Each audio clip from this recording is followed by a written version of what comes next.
Hai, Assalamualaikum warahmatullahi wabarakatuh. Hari ni nama aku Angah. Okay. Hari ni Angah nak cerita um, ada satu cerita ni lah.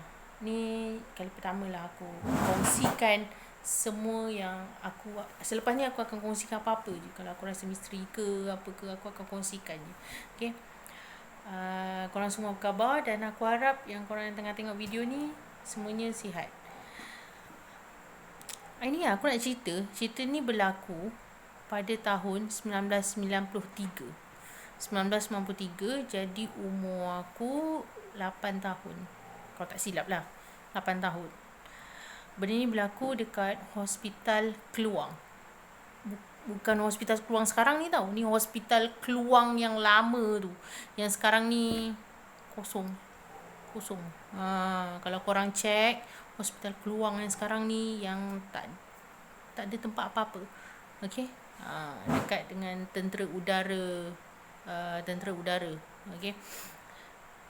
Cerita ni kan, aku pun tak tahu cerita ni cerita reality ke, fantasi aku ke, ataupun cerita ni mimpi aku ke, aku tak tahu. Okey. Tapi cerita ni yang aku akan cerita ni, dia melibatkan kehidupan aku sekarang. Setiap kali aku nak terlelap kat mana-mana pun. Faham tak? Selepas aku keluar, selepas tahun 1993, habit aku memang kalau tak kira lah cuaca tu panas, aku nak terlelap tengah-tengah hari. Contoh, aku balik kampung, aku nak terlelap dekat kerusi ke, aku tetap akan tarik selimut yang selimut kampung tu. Aku akan tetap ambil selimut kampung walaupun cuacanya tengah-tengah hari buta. Aku tetap akan ambil selimut tu, akan tutup separuh badan aku sampai ke hujung kaki. Kesan daripada cerita ni, kau faham tak? Kesan daripada misteri yang aku alami sekarang ni adalah aku tak boleh tinggal selimut pun. Benda ni menyebabkan ahli keluarga aku, ada juga kenalan aku masa aku kat universiti, mempertikaikan kenapa aku hidup mesti walau terlelap tak sampai 1 jam pun aku tetap akan ambil selimut. Jadi ceritanya, masa tahun 1993 aku ada masalah kesihatan. Masa aku kecil dulu, aku ada demam dan jangkitan kuman dekat paru-paru dan jantung aku. Jadi aku dimasukkan ke Hospital Keluang. Dimasukkan di ward kanak-kanak Hospital Keluang. Kau boleh bayangkan tak, kalau siapa yang pernah pergi Hospital Keluang lama tu, ward kanak-kanak tu, ward hospital yang jenis lama, yang zaman-zaman daripada zaman apa ni cakap, zaman Jepun dulu dah ada aku rasa hospital tu. Jadi aku duduk kat situ, tinggal kat situ 20 hari lebih. Dah berkampung dekat hospital tu 20 hari lebih. Jadi ada satu malam ni, macam malam-malam biasa sebenarnya, itu dah lebih daripada 2 minggu aku duduk kat situ dah. Jadi aku dah biasa dia macam pukul berapa doktor misi datang bagi cek kan, cek apa kata orang, cek kita punya, cek suhu badan, bagi ubat, kadang-kadang nanti ada jaga datang. Ni zaman dulu punya cerita tau, bukan zaman sekarang punya ward punya sekarang. Ward sekarang punya. Okey. Ada satu malam tu pukul 12 ke atas lah. Ward lama, cerita ward lama ni, luar pagar, dekat pintu pagar dia, dekat pintu nak masuk ke ward kanak-kanak tu, dia ada satu pintu. Jadi dekat dalam, yang kita kat dalam ni, ada satu grill. Jadi grill ni setiap malam akan dimangga oleh misi yang ada kat dalam. Kau faham tak? Jadi yang jaga kat luar tu, setiap kali dia nak masuk, nak check ke, nak apa ke, dia akan ketuk. Kau faham tak? Dan pintu wad lama tu adalah pintu jenis zaman-zaman lama dulu. Yang pintu berat tu. Yang pintu-pintu zaman orang tahun 90-an, dia mesti tahu punya. Pintu yang berat, yang jenis lama, yang kalau tolak tu bunyi gitu. Jadi ada satu malam tu, aku dah tertidur lah. Aku tidur disebabkan aku suka tak selesa. Aku suka tak selesa. Sejak masuk waktu aku suka sangat tak selesa. Jadi mak aku, ibu aku ni selalu tidur sebelah aku. Dekat atas katil lah sama-sama. Jadi tidur atas katil sama-sama. Dia akan peluk aku, dia akan tepuk-tepuk belakang aku. Sebab aku sungguh-sungguh keadaan aku agak teruk jugalah ketika tu. Okay. Aku suka terjaga. Ada satu malam tu, malam yang aku nak ceritakan ni, aku dengar bunyi ketukan dekat pintu. Jarak antara aku dengan pintu tu, nak kata jauh tak jauh sangat, nak kata dekat tak dekat sangat.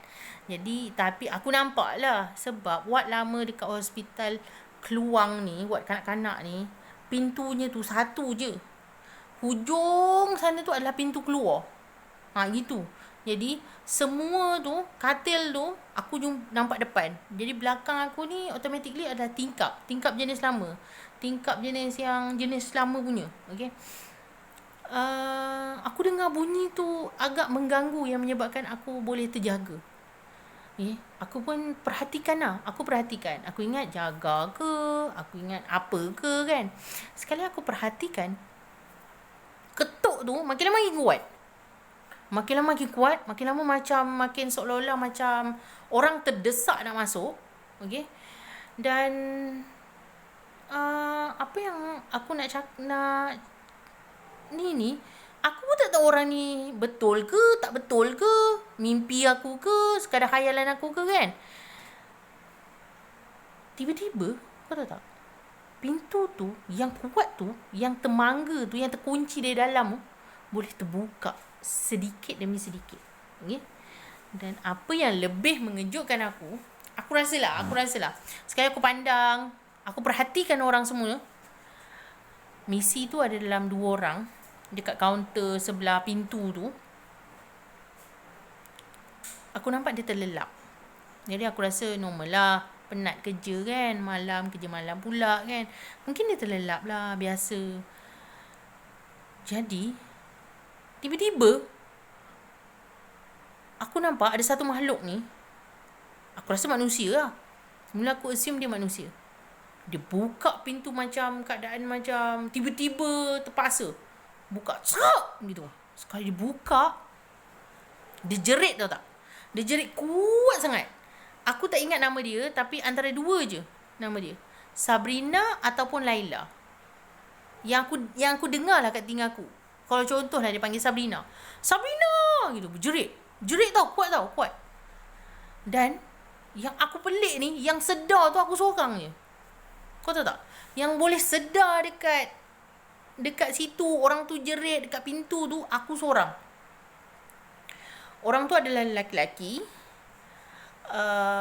Rambut dia panjang, bergerbang. Rambut lelaki yang gerbang lah. Macam zaman-zaman search tu. Awi tu rambut gerbang macam gitu kan. Jadi dengan dia tak pakai baju, dia cuma pakai seluar jean, parat lutut. Muka dia bengis gila. Muka dia macam ada masalah, macam teruk lah, macam ada masalah. Sekarang ni kalau aku cerita, aku boleh terbayang muka orang tu macam mana. Muka orang tu yang bengis tu, aku boleh terbayang sekarang ni. Selepas tu dia jerit lagi. Dia cari daripada satu katil ke satu katil.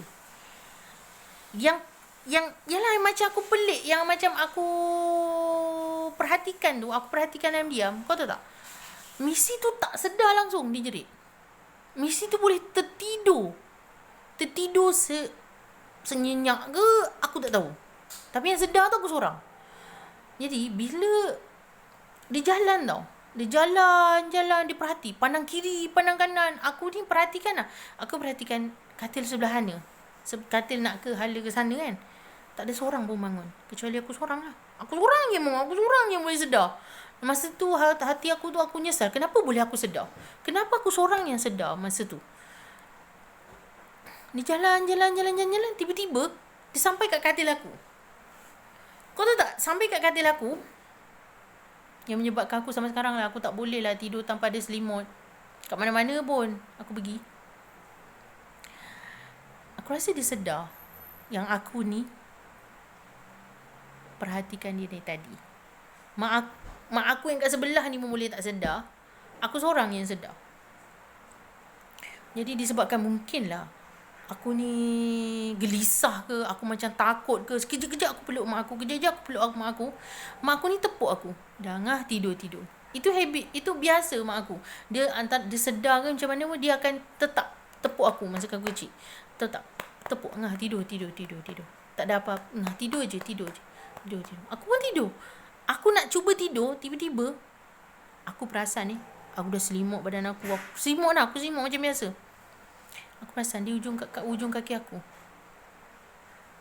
Kat ujung kaki aku. Kau rasa dia buat apa? Dia pegang kaki aku. Dia perhatikan muka aku. Aku perhatikan apa, katil selimut orang dulu kan, dia jenis yang macam jarak-jarak macam jarak-jarak ada nampak lubang-lubang sikit je, kau tak silap aku lah. Aku selimut tu, aku boleh nampak dia kat ujung kaki aku. Kau tahu tak, ni kaki aku kan, ni kaki aku diusap gitu. Atas selimut lah macam ni. Jadi kau rasa aku ni boleh tidur tak? Tak boleh. Aku tak boleh tidur. Aku peluk aku kuat-kuat. Lama-lama tak tahulah macam mana, aku pun tertidur. Bila aku tertidur, pagi tu mak aku kejutkan aku sebab nak bangun, nak mandi lah. Wat lama ni, bilik airnya pun manjang gitu. Satu cerita. Bilik airnya pun satu cerita juga yang menyebabkan aku tak berapa gemar sangat kat bilik air je tu lah. Bilik air wat lama tu kan. Jadi dah mandi, aku kecil lagi kan. Aku tengok mak aku sembahyang subuh, tengah tunggu breakfast ke, nak tunggu makanan ke. Aku tanya mak aku, ibu-ibu, malam tadi kan, ibu sedar tak ada orang lelaki masuk lalu pintu tu lah. Aku tunjuk pintu tu. Ibu aku tengah ngaji. Dia pandang aku, siapa kah? Tak ada siapa-siapa pun malam tadi. Ibu tak sedar langsung apa-apa pun. Aku masa tu, mak aku tanya, siapa orang tu? Orang tu pergi mana? Orang tu cari orang kot, cari anak dia ke kan? Tapi aku tak boleh nak jawab soalan tu. Aku pun rasa benda tu misteri gila lah dekat hospital tu. Tak lama tu pun aku keluar, aku dikeluarkan lah. Aku dah okey, demam aku dah okey, aku punya kuman pun dah kurang mungkin kan. Aku dikeluarkan daripada hospital tu. Jadi aku ni sejak daripada keluar daripada hospital tu, ibu parents aku dengan adik-beradik aku juga, orang-orang terdekat aku pelik dengan aku. Aku tidurlah kat mana-mana. Aku tidurlah, terlelap lah. Wak Ima aku terlelap kat kampung kan. Macam aku cakap, aku cerita kat kampung ke, tengah-tengah hari buta ke, aku tetap akan cari selimut. Jadi kalau aku terlelap dekat sofa, aku tetap akan letak selimut. Kalau tak ada selimut pun aku cari bantal ke apa ke yang tak mengganggu aku punya tu. Aku jadi macam kata orang insecure. Aku rasa tak selamat sampailah sekarang ni. Jadi itu pengalaman aku kat hospital.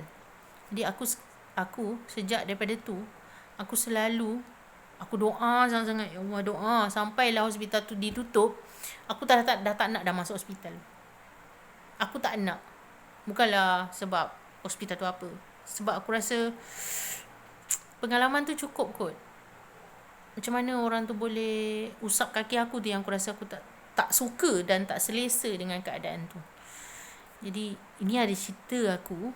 Jadi kalau korang ada nak komen ke apa ke, bolehlah kat bawah ni. Mungkin ada pengalaman yang sama macam aku, mungkin rasa macam apa ke kan cerita aku ni. Yang aku nak cerita ni sekarang ni adalah, aku percaya kat dunia ni bukan kita seorang je manusia, bukan kita je manusia yang hidup. Benda ni, perkataan ni selalu arwah ayah aku sebut. Bila aku rasa macam, bila aku pernah cerita benda ni kat arwah ayah aku. Tapi arwah ayah aku cakap, Angah kena faham, kat dunia ni bukan Angah seorang yang hidup. Jadi bila Angah pergi kat tempat public, masuk public tu macam pasar malam. Kita kena faham, bukan kita seorang je yang hidup kat muka bumi Allah ni. Jadi selain kita ada makhluk lain. Tu je nak cerita. Wabillahi taufiq wal hidayah. Assalamualaikum warahmatullahi wabarakatuh. Bye.